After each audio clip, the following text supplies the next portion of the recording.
Food and Wine Insider is a weekly look at a $1.5 trillion industry touching every American. Visit us at foodandwineinsider.com.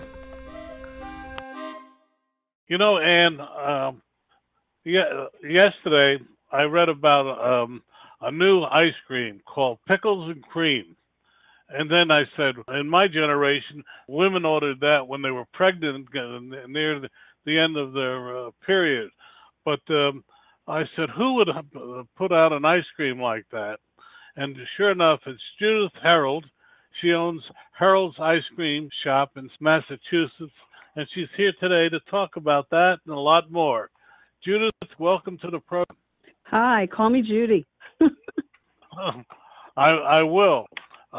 Tell us where your shop is located, and then Ann is going to take over. Okay, our shop is located, we have actually two. Our shop in Northampton, Massachusetts is located at 8 Old South Street, which is the side level entrance to Thorne's Marketplace, which is a little shopping center in the center of Northampton, Mass. And the other one is on Girard Street in Huntington, New York. It's a franchise. Well, from there, Ann, it's all yours. Thank you. Hi, Judy. Hi. Thank you so much. Hi, Ann. How are you? Very I'm nice good. to meet you. How are you? Awesome. You've been in the business for over 30 years. I know what makes me passionate about ice cream. I mean, I wish I could have a diet of ice cream. I love ice cream. What has made you, however, passionate about ice cream for over 30 years? I've been passionate for ice cream, it seems like forever. I've always loved ice cream, and I have, like our founder, Steve Herrel, of the old Steve's fame and Herrel's fame, we both have a passion for playing with our food. So, coming up with like funky ice cream flavors and making things taste really, really good. That was always what we enjoyed to do. And I think making it commercially just sort of came out of the love of doing it in the first place. I'd love for you to talk a little bit about your younger self and your experience on your uncle's farm in Pennsylvania and how maybe that even influenced your career. Oh, yeah. I had an uncle named Uncle Sonny. He wasn't my real uncle. He was my mom's best friend's brother. There was a period of time in my life where both of my parents were ill, and my brother and I were, frankly, a handful, and it was too much for them to take care of us during that short, couple of year period. So we were sort of shipped off to my Uncle Sonny, who had a place in Wallopin, Pennsylvania.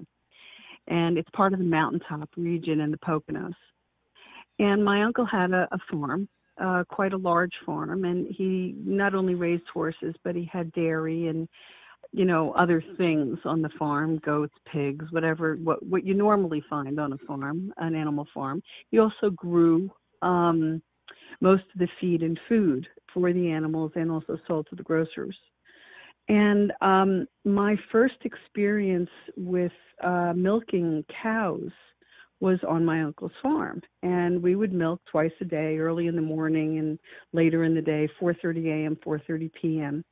But there was a specific cow, Bessie, who liked me to ride her. So my first riding experience was also on a cow and not on a horse. The most fun I remember as a child was I'd get on Bessie's back and she would take me up to the upper pasture where there was an old crabapple tree, and she loved the crab apples. And she'd eat her fill of crab apples, and we'd lie down under the tree and hang out for part of the afternoon. And then when it was getting closer to time to milk again, and if assuming I didn't have chores before, we would head back down and she would, get milked. So I spent a lot of time with the milk cows. People don't realize how incredibly intelligent and affectionate cows can be. They're really magnificent animals. Yeah. You were also sustainable before that became a thing. Please tell us the work you do with Green America to bring non-GMO feed to dairy farmers in New England. Well, we haven't been terribly successful, although we have worked on it and continue to work on it. the problem is that if you live in a warmer climate, if you live in the Midwest, if you live in the South, you can grow GMO-free feed. It's not a problem. It's there. It exists. But if you live in, let's say, New England, it's kind of hard to grow things when it's minus 14 degrees Fahrenheit.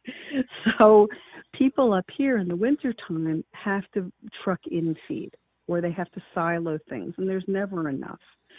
So the problem is when feed comes in on a truck, for example, you can't guarantee that all of the feed that comes in, because they go from farm to farm to farm, that all of it is GMO free. There's just very rarely can you get that guaranteed. So what I've done and what others have done that work with the project have done is contact farmers directly, including farmer cooperatives like those from, All Star and Hood and other large dairy manufacturers, and try to talk with their farm groups and say, why don't you buy the GMO feed? It's the same price, and we can get it to you, and it's just as easy to get to you. The problem is a lot of the farmers are afraid that the yield will be different, and because most of the GMO feed is genetically modified, obviously in some way that they're using now, so it doesn't have, you're not going to get the same blights, you're not going to get the same insects. The reality is that the GMO-free feed and the GMO feed will produce the same yield. There is the risk of, insects or blight or something like that because it doesn't have the resistance qualities. But farmers are so worried about going that route in a lot of cases, in a significant amount of cases, because their livelihoods are right against the line as it is now, and one season of a smaller crop will devastate them. So it's been a real challenge to try to work. Some farmers have agreed, and we've worked with those farmers. Some other farmers won't agree, so it's still being worked on. It's still a challenge, but we're hopeful for the future. Also, a lot of people misunderstand the genetics of the GMOs. There are good GMOs and bad GMOs. I mean, not an apple you buy now in the world is GMO free. They're all selected, for color, for sweetness or tartness, for the meat in the apple, for the way the skin is developed. They're all GMOs. The only natural apple to the U.S. is the crab apple. So, there's a lot of information that's put out that's kind of off, but there's also a lot of really good information out there as well. And I urge people to sort of read more and research more, because there are things that are helpful and there are things that are not. And right. a little honesty and a little knowledge is a really, really, really powerful thing. Fantastic. Thank you for sharing that.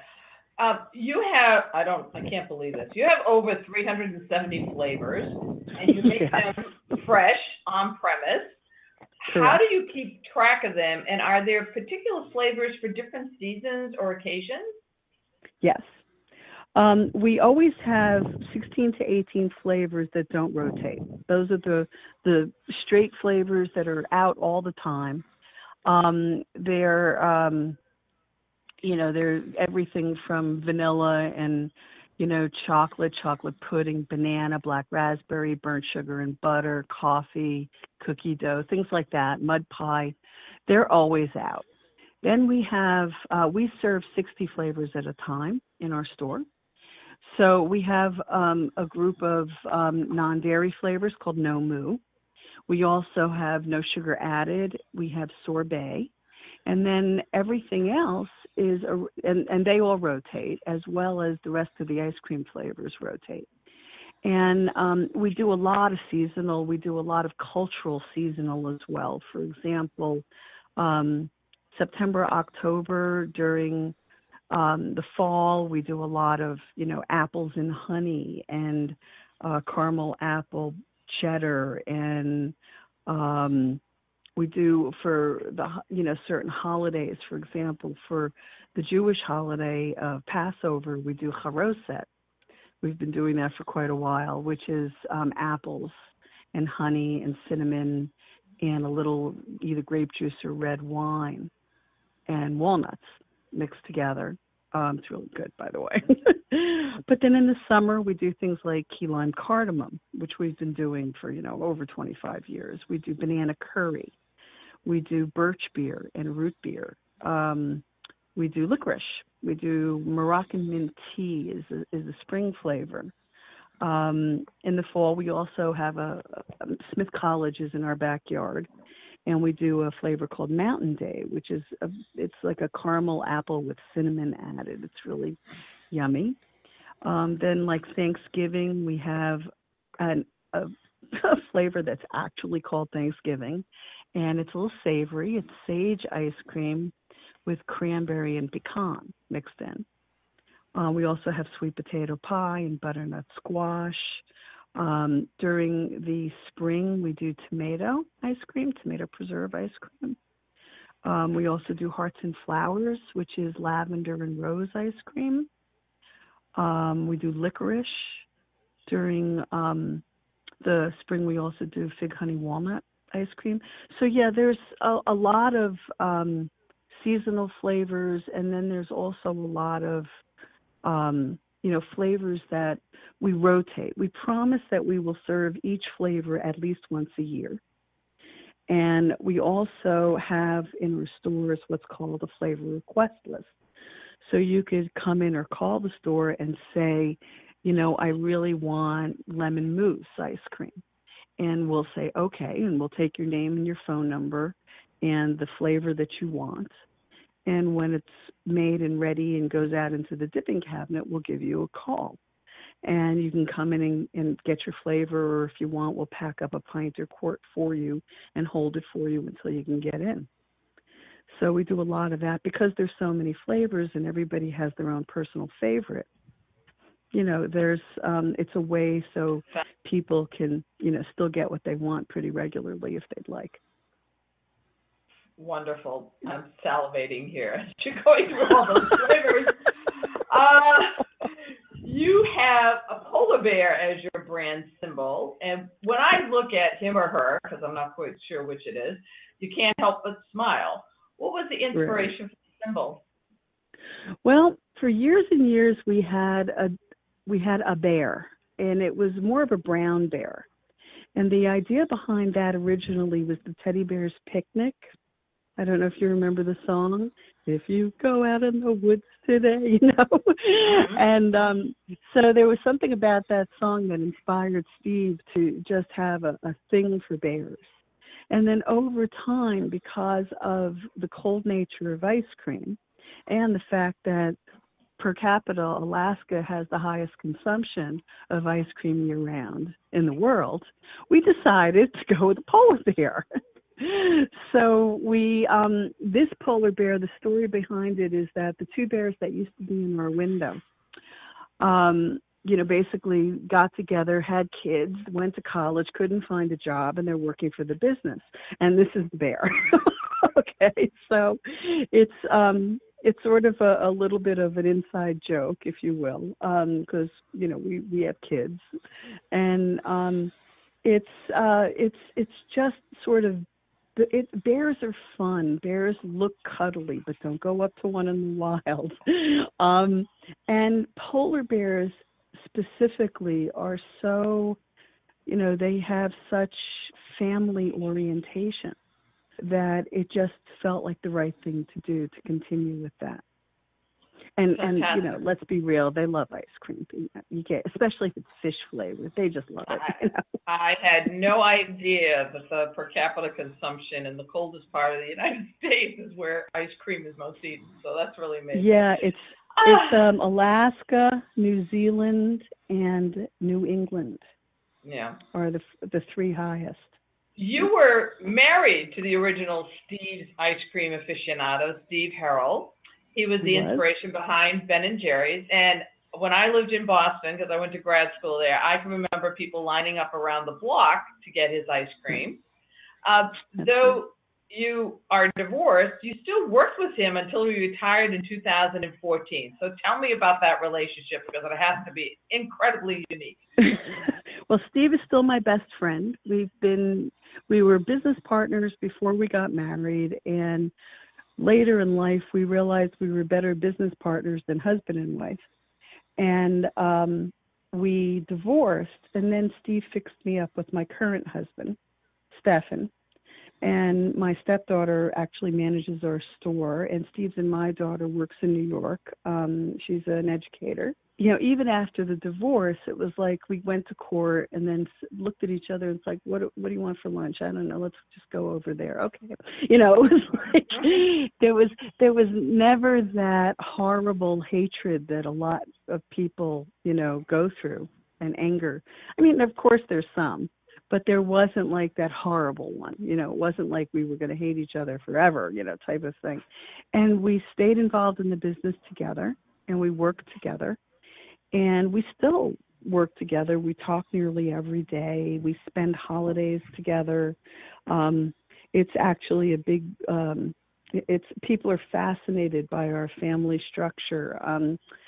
Our Thanksgiving, for example, is myself, Stefan, my husband, my daughter, Jessie, Steve, her dad, Allison, my stepdaughter, Allison, the mother, who is my husband's ex-wife, her new husband, his 3 kids, and my husband's former mother-in-law.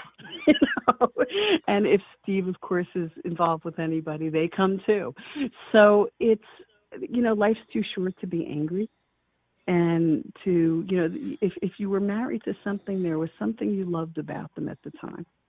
And hopefully you can retain that one piece of goodness and bring it with you and bring it forward. And it's been, I think, I mean, a lot of people are a little stunned by it, but it's been good for us. It's been good for our family, and it's been good for our business. It gives new meaning. It certainly gives new meaning to extended family. So, bravo. There's so much happiness in your voice, and I can't imagine you're able to produce ice cream if you're not happy. So, the one thing Ben, Jerry, and I always agree on is if it's not fun, don't do it. You know? Yeah. You know, you also have baked goods in your storefront, regular and no moo. Tell us about those items. We are a full sweet bakery. We bake everything from the brownie bowls for the brownie bowl sundaes to the regular brownies. We have dairy-free, gluten-free, vegan brownies. We have the same in cookies, a huge selection, everything from molasses cookies to old-fashioned chocolate peanut butter cookies to, we have something called sprinkle cookies, which are kind of have a light, delicate flavor, but they're dairy-free and gluten-free. We also do pies. We do cakes. We just had a cake tasting, actually, in the store where we chose 9 varieties of our cakes and made them into cupcakes and laid them out for people to come and taste them for a 3-hour period. And it was a lot of fun. We didn't expect the number of people we got, so we had just enough, but it was a lot of fun. And we also make ice cream cakes. We make bars, you know, lemon bars, date bars, fig bars, key lime pop bars, raspberry bars, you know, those like squares. We also make like if you were looking for I forget what they're called, but they're sort of specialty pies, not like the apple pie or the apple pear cranberry pie or the pumpkin pie or the pecan pie. We make all those too, and the cream pies, but we also do cookie dough pie and brookie pie. The brookie pie is incredibly popular. And there's a story behind that. A brookie pie has a brownie crust on the outside, which is about a half inch to an inch thick, depending on where it is on the pie, with inside a layer of cookie dough. And when I was a little girl, I had a nanny, and her name was Mrs. Tenbrook. Jessie Tenbrook, my daughter, is named after her. And if I was good and I did all my homework and, I wasn't a pain in the neck during babysitting, and, Mrs. Tenbrook would make me a brookie. And that's the first time in my life I had ever heard of a brookie. And I honestly think she made it up. And so we started selling it in the store, and it looks like everybody loved it as much as I did, because it sounds incredibly well. Yeah. How many, because I'm thinking, wow, she makes a lot of pies, she makes cakes, she has 370 types of ice cream and so on. It goes on and on and on. How many people do you employ, and what's the most important criteria to have in working for Herrel? That's a good question. Well, it depends on the season. During the summer, we have more people working than during the winter. Right now, I believe we have 12 employees in the store. During the summer, we're between 30 and 35 employees. We have a few, if you will, more adult people working in the kitchen, doing the baking, doing the ice cream making. And servers, we often will hire high school and early college and give them their first job. That's one of our kind of things in town. We think it's important to provide the education of employment to people when they're first starting out. They need to know everything from how to count change to how to be a good employee. And it's not always successful. 1 out of 4 teenagers will actually make it through our system. But the ones that do, we expect great things from in their futures, and we'll help them go out into the world in their chosen career and help them find those career jobs. We've done that dozens and dozens of times over the almost 40 years we've been at Herrel's. And, people that come to work for us know that. They know that about us, that, if they come to us and say, I'm studying, chemistry, and I'm finishing up my, undergraduate degree and I'm looking for a job in chemistry, will you write me a letter of reference? The answer is sure. And we'll also use our own feelers to find positions that are available and contact those companies and say things like, well, have we got an employee for you? So it's that's important to us. One of the important aspects of working for us is owning up. We want our staff to not only be bubbly and smiley and happy like every other, retail restaurant business in the world. You want repeat business, so you want people to be not only competent but happy to be there. But we also want people to do what we call own up, which is something that has kind of gotten lost in the shuffle in a lot of businesses, I find. If somebody makes a mistake, which we all do, myself included, admit it. I made a mistake. I'm not going to fire you for a mistake. What you're going to do is you're going to learn from the mistake and hopefully not do it again. Or you're going to, we've also had very happy mistakes that it's like, I'm glad you made that mistake because, wow, was that great? Let's do it again. Some of our flavors were mistakes. But, owning up and admitting when you've done something wrong or when you've misjudged something or misinterpreted something is really, really important. And the other thing is we look for people that have the ability to agree to disagree. You get paid to work with your coworkers. And you may not all see eye to eye on every subject on earth. As a matter of fact, I can almost guarantee to you that there are no two people who work for me who believe the same things. And it's important for them to listen to each other and listen to their points of views on different subjects. and understand that they don't have to be on your side completely. They don't have to agree with you. But you have to respect that they are entitled to the opinion that they have. And you have to be sure that that opinion is understood and heeded. That's And fantastic. yeah, so that's something else that we look for. And it's interesting because the people that remain and stay and work with us over years all have that understanding.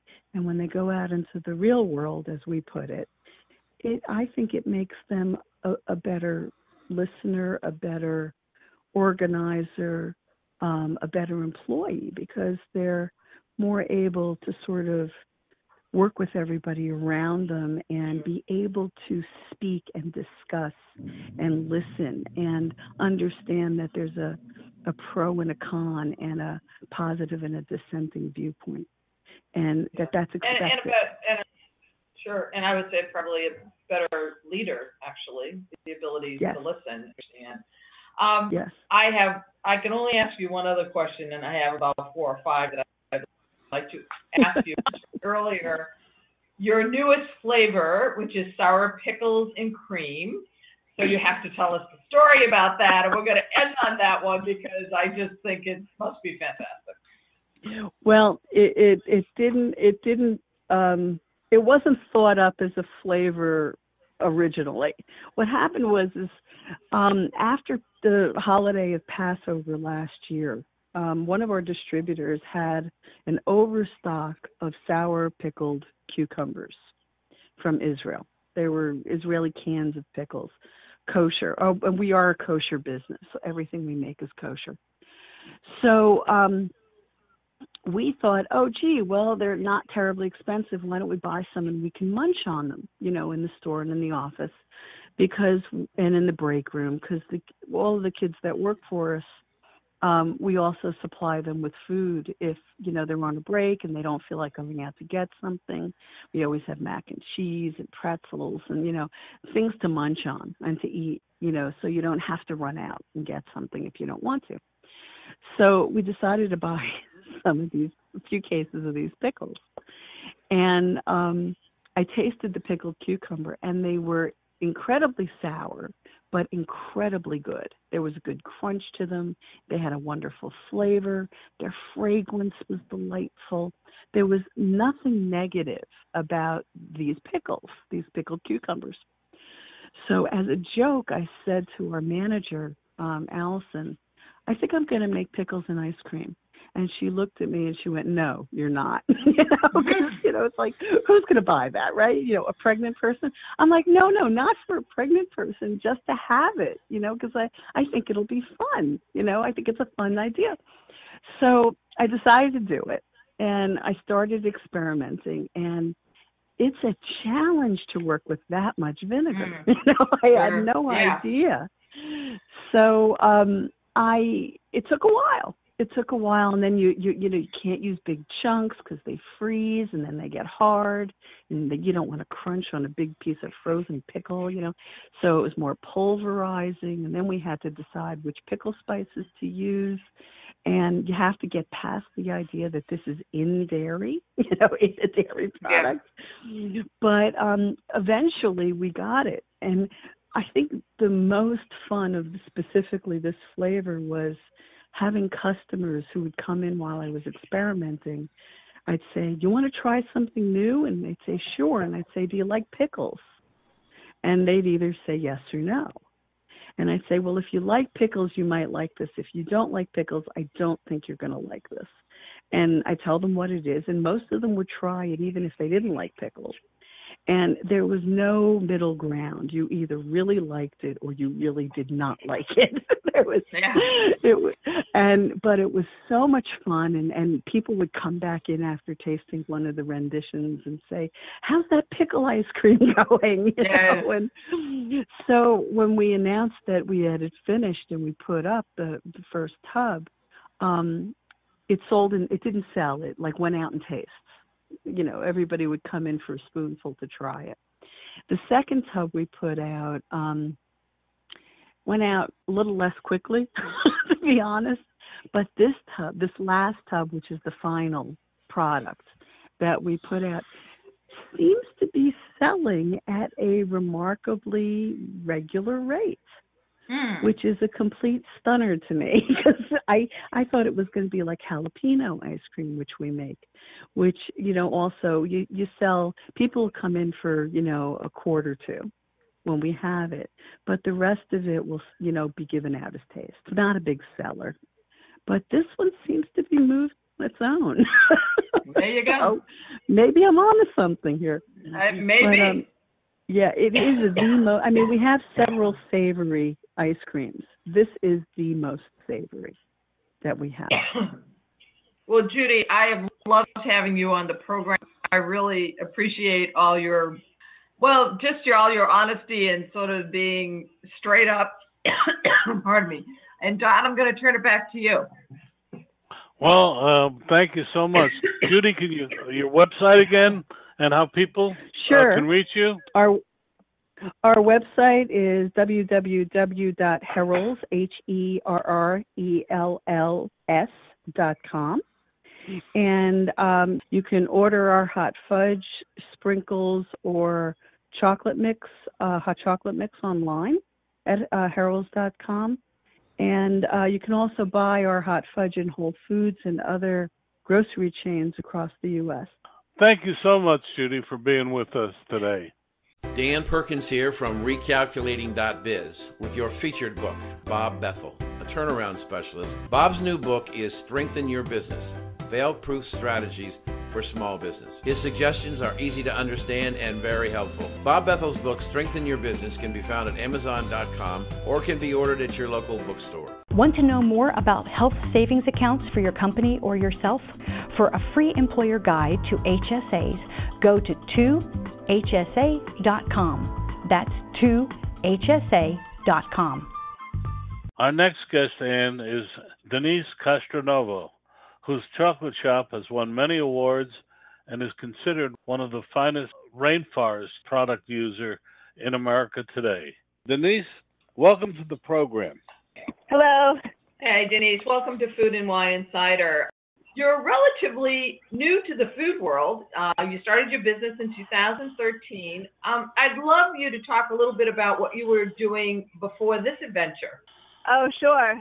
Well, before I started making chocolate, I was in the field of geospatial information technology, and I did mapping technology, where I worked on projects with FEMA, and I also worked on projects with the Boston Parks Department, mapping urban tree canopy, and I also worked in the area of remote sensing, which is where you use aerial or satellite imagery to analyze ground cover.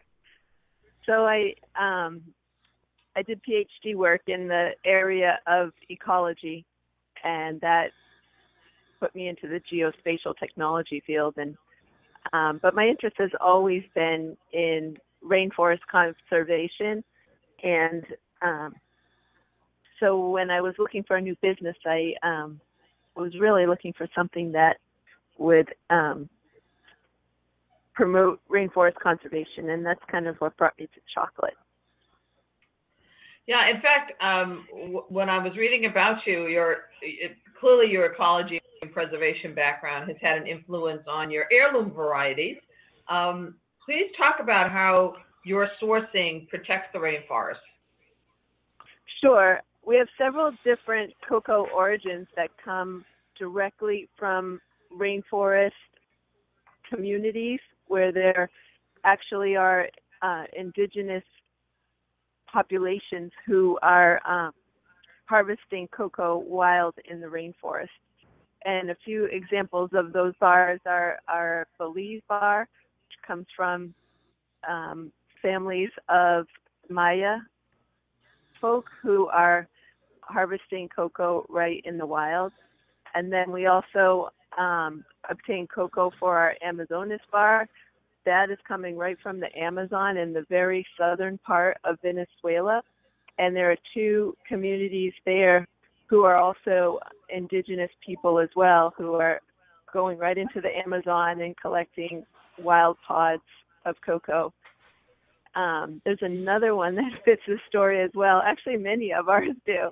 And then our Honduras bar as well comes from the Gracias a Dios, which is the Mosquito Coast area of Honduras, which is an area that has the largest swath of virgin rainforest in all of Central America.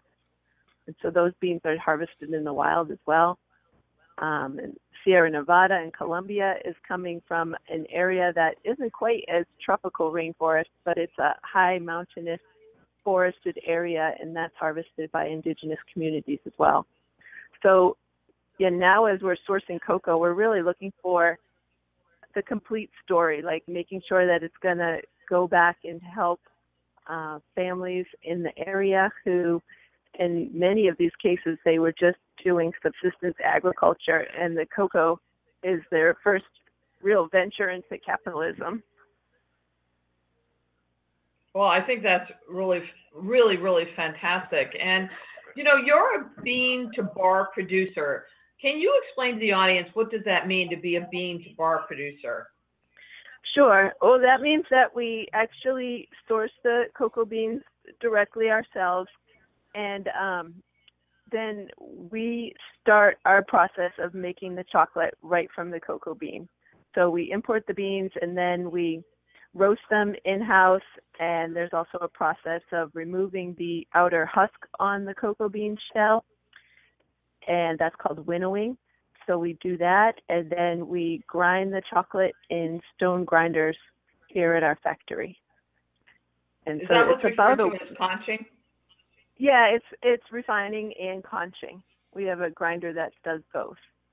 And so our process is done in the same machine. There are other ways of doing it as well. But you're particularly small batch, is that correct? So you take specific beans for a particular area? Yeah, and small batch, at least the way the International Chocolate Awards defines it, is everything under 100-pound batches, and we fit in that category. It's kind of like micro batch or small batch. Okay. How do you determine what percentage of cacao is in any one of your bars? Sometimes it is an experimental process to, like, first we usually try the beans at around like a 70% just to see what kind of flavors we're getting and how bitter the chocolate is naturally. And then we tweak it from there. So every time we start working with a new bean, we run several different small test batches and figure out which percentage is going to work for it, and also test a bunch of roast profiles as well. That's awesome. See, tell us a little bit about the farmers, because, you know, I'm assuming that you actually go to these areas yourself to really work with them directly. Talk about any funny stories from that. I would love to hear that. Yeah, actually, I haven't visited too many farmers at Source yet. I have been working with different groups of people who are providing all the technical expertise to help them learn how to ferment the beans properly. And so I actually haven't done too much travel myself yet. I have 2 small children and have a business, so that keeps me plenty occupied, actually. Okay, but wonderful. I can tell you that the people we work closely with, they provide a lot of technical expertise to the farmers, because one of the things that really has to happen properly at the farm is the fermentation. And if that doesn't go right, then you really lose a lot of the fine flavor qualities in the cocoa. So there's a lot of science behind that, and equipment they need for measuring sugars and temperature. And so that has been done by partners who then also help them with export. So none of the beans that we're buying, are sold to the commodity market. They're all sold to gourmet chocolate makers like myself. Okay, so you're working with, would I call that a broker that's sort of handling your sourcing? Yeah, well, they're like even more than a broker, because they're the ones who work directly with the farmers and, provide a lot of the technical expertise. Because before they started working with these people, they really weren't necessarily producing a high enough quality cocoa to be sold to gourmet makers. So it really allowed them to get about 2 to 3 times the money for the cocoa that they were producing. So they had to, first learn how to bring it up to the quality standards that are needed for like a bean to bar chocolate maker like myself. And so basically, like, there's one case in Belize where the Mayan farmers, their income has gone up about 20% since they started working with directly traded cocoa like this. And then as a result, they have to pay for their children to go to high school. So the high school education rate has gone up to about 80%, where it wasn't there before at all. Wow, that's extraordinary in terms of the impact that you can really have in these areas. You're in Florida, I know that. And how do you manage to keep your chocolate from melting given you're in Florida? Yeah, well, we're really careful with our shipping. Everything we ship from our factory gets shipped with ice packs, and then we send things out to the post office right at 5 o'clock, so we know that it's getting on the evening truck and not the afternoon truck. So we do take a lot of precautions when we're shipping. And otherwise, our factory remains air conditioned and at optimal temperatures for making chocolate in the factory. So well, certainly there's always a distribution challenge because, like you say, you're producing it in an air-conditioned facility. Do you ship on refrigerated trucks, or how do the distributors help make sure that your product doesn't melt in transit? Yeah, like we'll use styrofoam cooler boxes. We don't really use refrigerated trucking. We just use ice packs. So in general, I find it's easier to get out of a warm place than to ship to a warm place, because at least like we just have to keep it cold to get it out of Florida, and then usually it's going someplace cooler, especially this time of year. So on the receiving end, I think it's even harder, because by that time a lot of the ice packs have melted and stuff by the time it comes, to a warm place. Right. And where are your products distributed? We sell in a lot of specialty gourmet markets around the country. Some of them are just specialty chocolate shops, like for instance, Two Beans in New York, or the Meadow in New York and Portland. There are some just chocolate stores in San Francisco that we sell to, and then otherwise it tends to be like a gourmet market that sells like nice cheese and olive oils and chocolate and items like that. Do you see expanding beyond specialty in terms of where you're going to distribute your products? Yeah. The challenge at this point is growth. We have a really small factory. We have about 750 square feet. So the next movement in growth really means we got to move into a bigger factory as well. So that's going to be the next phase. And how do you see accomplishing that? Will you be looking for investment? How have you thought through, just expanding and being able to grow the business? Yeah, we might be looking for a round of investment to help grow to the next level, because it's really almost like starting over again to some degree. Sure. Do you always see yourself as self-producing? It's interesting that most specialty producers, now chocolate's a very, very, very different category. Most specialty producers have someone else making the product for them. You're self-manufacturing, so you have to spend a lot of time on the manufacturing side versus on the marketing side or in other areas. And does that present challenges for you?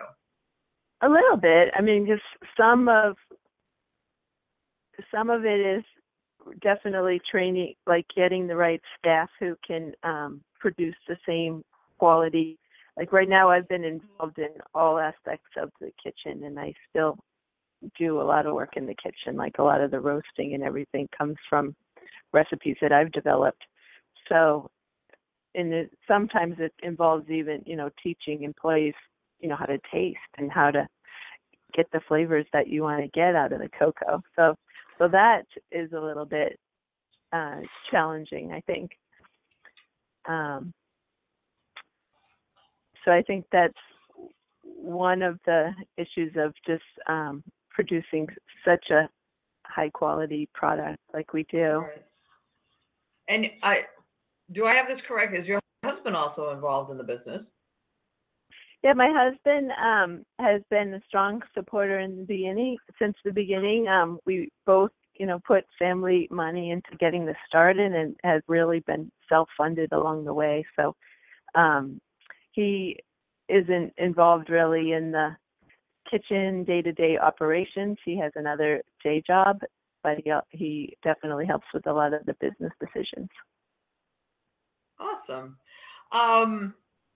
As you've come into this business and you've been at it almost 5 years, what were some of the things that you didn't anticipate at the beginning of this journey that you sort of go, wow, I wish I had known that a few years ago? Well, one thing I say now is like you really just have to be a jack of all trades in this business. It's crazy. Like sometimes the machine will break and we find ourselves opening the back of the machine, replacing parts on it, and it's like, wow, I never knew I could do this too. So there's many aspects, like even just like we have to change the oil on one of the grinders, so we just do it ourselves rather than calling a repairman in. And then for a woman, there's also just a lot of heavy lifting that, like the cocoa bean bags weigh more than I do.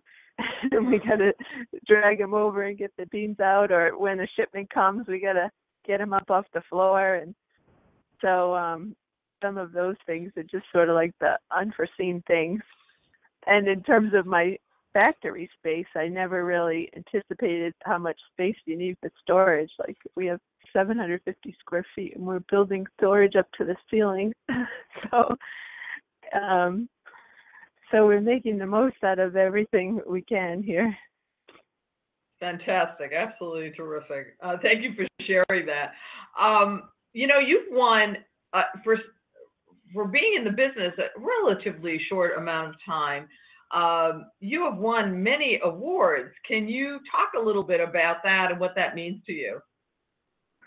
Yeah, it is such an honor. For me, the awards just show appreciation for all the hard work that we put into this. And I always love trying to come up with something a little different now each year to send to the awards. Like I do send some of my old time favorites, but for me, it pushes me to do something new. So I might take a bean that I've been working with and turn it into a dark milk, or change a percentage, or just sometimes I just run new things by the judges, and then if they really like it, it's like, okay, let's up our line of chocolate a little bit this year. So I use it as just sort of a way to grow and give new things and keep inspired really, especially in the white chocolate category. Some of the Japanese makers are coming up with all these amazing flavors of white chocolate. So we're always like, what else can we do with white chocolate? So Sure. So for us, it's like almost a way to keep us on our toes and keep doing something different. Now, have you been predominantly sourcing from South America, and do you see that continuing, or are you thinking about varietals from other parts of the world? Yeah, mainly I focus on South America because there's such a connection here in Florida to Central and South America. We get a lot of visitors who even come from those countries and say, oh, wow, there's cocoa from my country here, So our customers really appreciate that. And in terms of like whether I'd go to another origin, I think for me it'd be if I found something that's really outstanding in flavor that just really is something so different from what we have in our line of chocolate. I think then I'd consider it. But until something like really wows me like that, I'm pretty much focused on Central and South America, where I know we're having a lot of impact on small farmer families. No, that's wonderful. Do you plan at any point to try and visit some of these areas? Yeah, it's been in the works for me to Colombia, and but I'm always like, looking to go with a group of people, and where I'm very hesitant sometimes about safety in these areas. So I just want to make sure that it will be, a safe trip and everything. So I've been hesitant on that front because in many of these areas there can be crime related to drug trafficking and things. So you got to be careful. And I have two small kids, so I got to be extra careful.